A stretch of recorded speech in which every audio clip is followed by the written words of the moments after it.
Est-ce que ça vous est déjà arrivé de dire oui à une proposition alors que vous n'aviez pas envie d'accepter? Est-ce qu'il vous est déjà arrivé d'accepter une tâche alors que vous étiez déjà très chargé? Beaucoup de personnes n'osent pas dire non. Certains ont même peur de dire non, et moi le premier. J'avais énormément du mal à dire non dans le passé. J'étais timide et je n'osais pas dire non. Parce que dire non demande beaucoup de courage. Ça nous demande de sortir de notre zone de confort. Et ce n'est pas une chose facile pour quelqu'un qui est timide. Je me rappelle, j'avais 20 ans, j'étais encore en école d'ingénieur. Et un été, je suis allé bosser dans un restaurant à Arcachon comme serveur.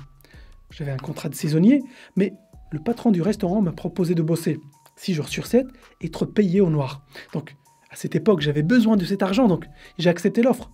Sauf qu'il n'avait pas précisé que les journées allaient être des journées de 10 ou 12 heures par jour. J'étais bien payé, donc ça ne me dérangeait pas de faire autant d'heures. Mais tous les jours, il y avait de plus en plus de demandes, de sollicitations, de faire ci, de faire ça, de rester 1 heure de plus, d'arriver 1 heure plus tôt. Je n'ai rien dit pendant plusieurs jours, mais à un moment donné, c'était trop. Je me rappelle, c'était la première fois de ma vie où j'affrontais quelqu'un pour lui dire non. Et cette expérience m'a beaucoup servi par la suite.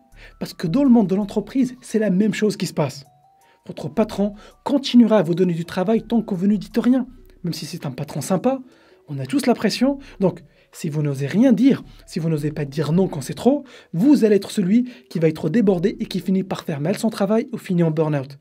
Donc, c'est votre responsabilité de définir des limites et de dire non quand c'est nécessaire.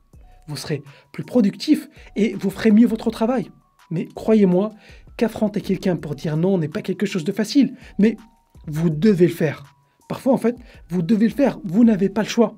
Et voici plusieurs options pour dire non à quelqu'un. Vous pouvez simplement dire non. Si quelqu'un vous demande quelque chose, c'est brutal, c'est direct et ce n'est pas très efficace. Car cela envoie un signal de manque de coopération de votre part. Dire simplement non n'est pas vraiment très diplomatique et je ne vous suggère pas de le faire. L'autre option est d'utiliser un système en 3 étapes. 1. Vous montrez que vous avez bien saisi la demande. 2. Vous clarifiez votre situation ou votre position. Et de façon optionnelle, vous proposez une alternative. Par exemple, votre boss vous propose de présenter un projet sur lequel toute l'équipe a travaillé. C'est à lui de le faire normalement, mais dans ce cas bien précis, il ne peut pas et donc il a besoin de quelqu'un pour le remplacer. Mais vous êtes déjà très chargé.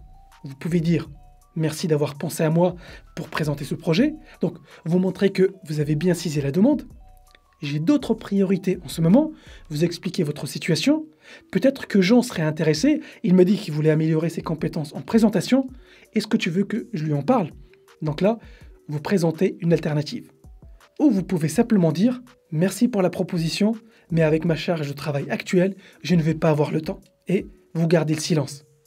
Si la personne insiste, vous pouvez dire « Je peux faire la présentation, mais est-ce que tu es d'accord pour retarder ça et ça à la place ?» Comme ça, vous renvoyez la balle à votre supérieur pour le laisser choisir.